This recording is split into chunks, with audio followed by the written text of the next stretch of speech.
নমস্কাৰ। মই আজি আপোনালোকলৈ আগবঢ়াইছোঁ এটি অসমীয়া খাদ্য মাগুৰ মাছ আৰু ভেদাইলতা, নৰসিংহ, মানিমুনি, শুকলতি পেষ্ট বনাই লৈছোঁ। তাৰ লগত লাগিব অকণমান হালধি, স্বাদ অনুসৰি নিমখ, দুটা মিডিয়াম আকাৰৰ আলু, দুটা পিঁয়াজ কাটি লৈছোঁ। তাৰ লগত লৈছোঁ অলপ পাঁচফোৰণ, এয়া আদা আৰু নহৰু এক চামুচ পেষ্ট বনাই লৈছোঁ। তাৰ লগত দিছোঁ অকণমান জিৰা গুড়ি আৰু 4-5টামান জলকীয়া। ইয়াত ভাজিবৰ কাৰণে তেল লৈছোঁ। এয়া পেষ্টখিনি দেখাই দিছোঁ আপোনালোকক। এয়া মই নৰসিংহ, ভেদাইলতা, মানিমুনি আৰু শুকলতি এই পেষ্ট বনাই লৈছোঁ মিক্সিত। মই মিঠাতেল লৈছোঁ, আপোনালোকে বেলেগ তেলো ব্যৱহাৰ কৰিব পাৰে। লগতে এয়া মাগুৰ মাছ লৈছোঁ কাটি 2-3টা। ইয়াত এতিয়া মই হালধি নিমখ সানি লৈ পেলাই তেলত দিম, আপোনালোকে চাই থাককচোন। পাছত হালধি আৰু নিমখ সানি লৈছোঁ ভাজিবৰ কাৰণে। এতিয়া এইখিনি মই তেলত ভাজিম। মাছখিনি ভাজিবৰ বাবে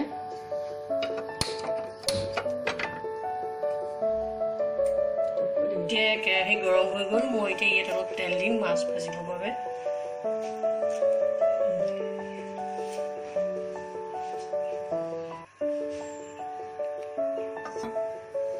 এয়া মই তেল গৰম হ'বলৈ দিছোঁ। এতিয়া তাৰপাছত মাছখিনি এড কৰিম।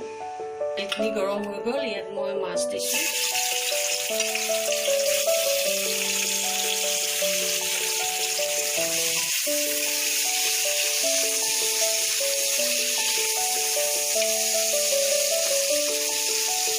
মাছখিনি অকণমান ভাজি ল'ম।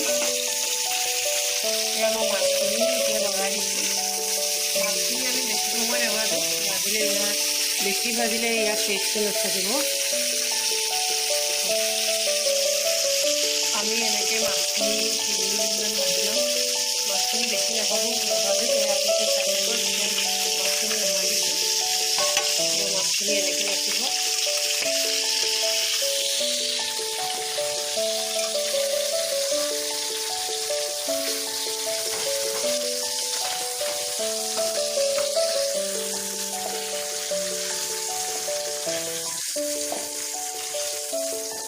মাছখিনি এনেকৈ ৰাখিব। অকণমান খালি আমি ভাজি লৈছোঁ মাছৰ কেঁচা গোন্ধটো নাইকিয়া কৰিবৰ কাৰণে। চাওক, মই ৰৈ যোৱা তেলখিনিতে আকৌ অলপ তেল দিছোঁ।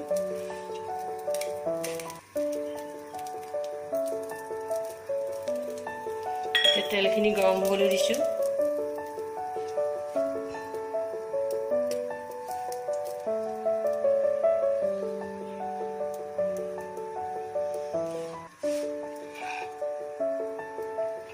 তেলখিনি গৰম হৈ গৈছে।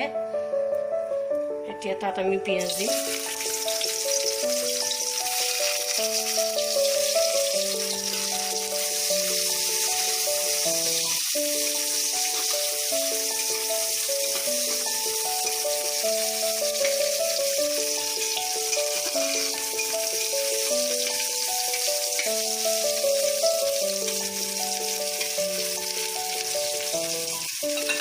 এতিয়া ইয়াত পাঁচফোৰণ দিছোঁ।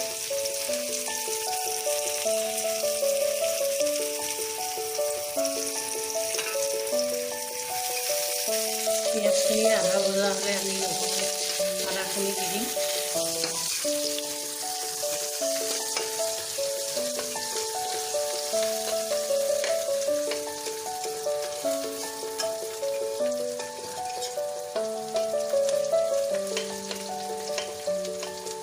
যিহেতু এবিধ অসমীয়া থলুৱা খাদ্য, এইটো আমি বেছি মছলা ব্যৱহাৰ নকৰোঁ।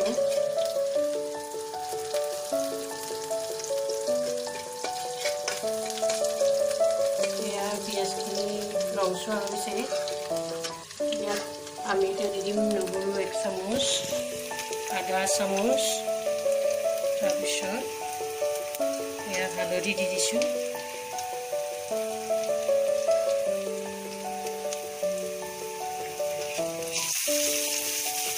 আটাইখিনি এতিয়া আমি ভাজিম।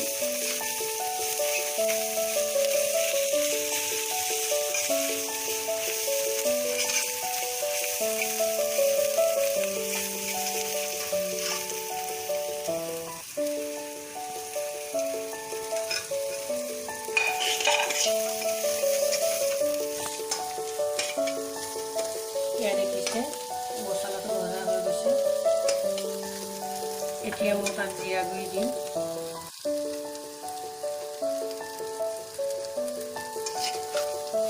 নিমখ দিয়া নাই, নিমখ আমি পিছত দিম।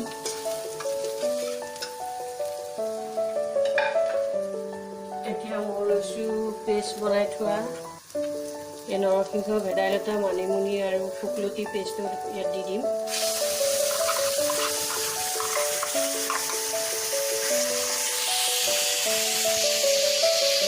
আমি এতিয়া অলপ সময় লৰাই ভাজিব লাগিব।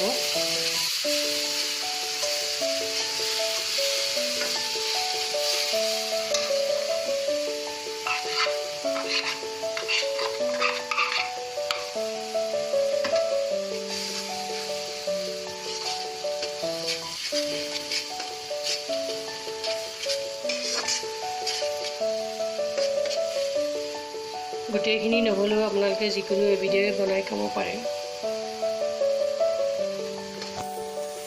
ভেদাইলতাও পাৰিব, মানিমুনিও পাৰিব, নৰসিংহ দিও পাৰিব।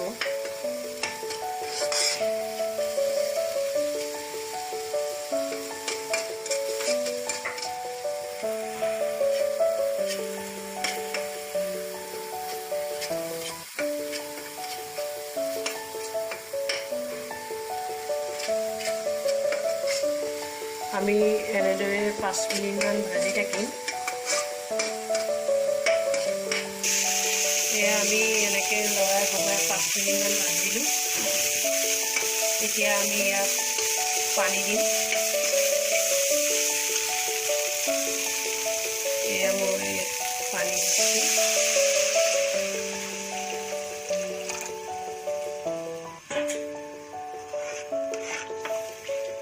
পানী 1 গিলাচ 1.5 গিলাচমান দিছোঁ। এতিয়া মই ইয়াত সিজাই থোৱা আলু দুটা দি দিম।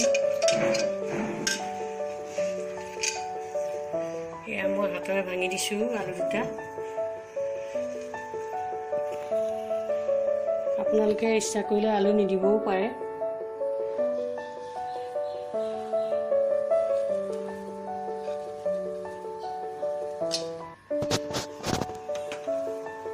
মই আলু দি দিছোঁ।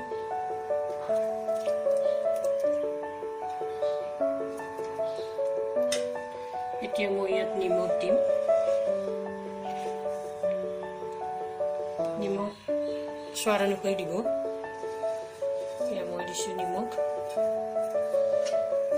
একেবাৰে শেষত কেঁচা জলকীয়াকেইটা পিচি দিম। এয়া চাই থাকক, এয়া উতলিবলৈ দিম। এতিয়া মই ইয়াত আলু আৰু পানীখিনি দি দিলোঁ। এতিয়া মই ইয়াত 10 মিনিটমান এনেকৈ উতলিব দিম। উতলি থাকোঁতে মই পিছত মাছখিনি দি দিম।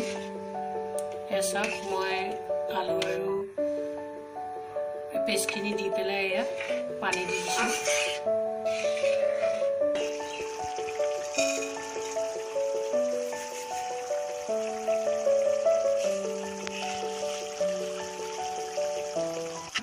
এয়া 10 মিনিট উতলি আছে। এতিয়া মই ইয়াত মাছখিনি দি দিম। এয়া চাওক, মই ইয়াত মাছখিনি দি দিছোঁ।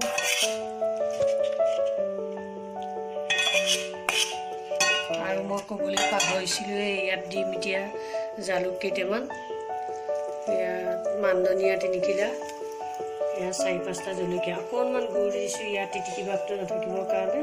এতিয়া এইখিনি মই খুন্দনাত খুন্দি দি দিম। এয়া চাওক, মই এই গোটেইখিনি খুন্দনাটোত খুন্দি লওঁ।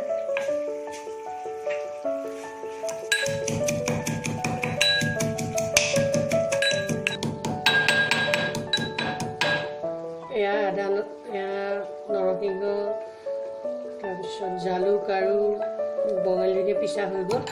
এতিয়া মই ইয়াত দি দিছোঁ, আপোনালোকে চাওক।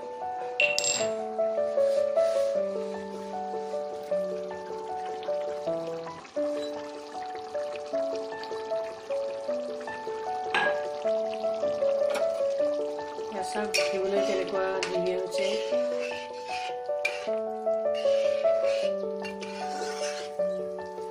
এতিয়া একেবাৰে শেষত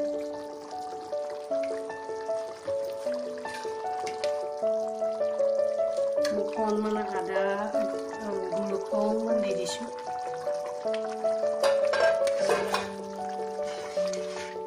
এনেকৈ বনাই ভাতৰ লগত খাই চাওকচোন, বহুত ভাল পাব।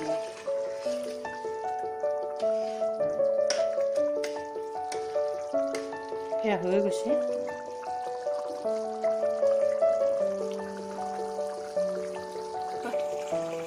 এয়া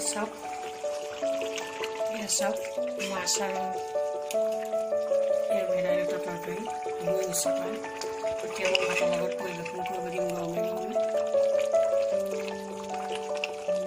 মাছখিনি বেছি ভাজি নেপেলাব, এয়া সোৱাদটো নাইকিয়া হৈ যাব।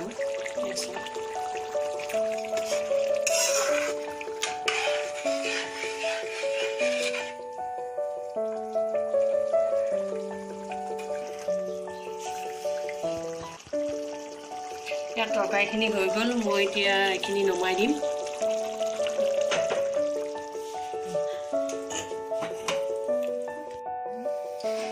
এয়া খাবৰ কাৰণে সাজু হৈছে, আপোনালোকে এনেকৈ খাব পাৰে। এটা কাৰিবাৰ ষ্টাইলত দি দিছোঁ কাষতে। এয়া আপোনালোকে এনেকৈ খাব, খাই ভাল পাব। আপুনি যদি ভিডিঅ'টো চাই ভাল পালে লাইক, কমেণ্ট এণ্ড শ্বেয়াৰ জৰুৰ কৰিব আৰু ছাবস্ক্ৰাইব কৰিব নাপাহৰিব। লগতে থকা বেল আইকনটো বজাই দিব আৰু মোৰ যাতে নতুন নতুন ভিডিঅ'বিলাক সোনকালে পায়।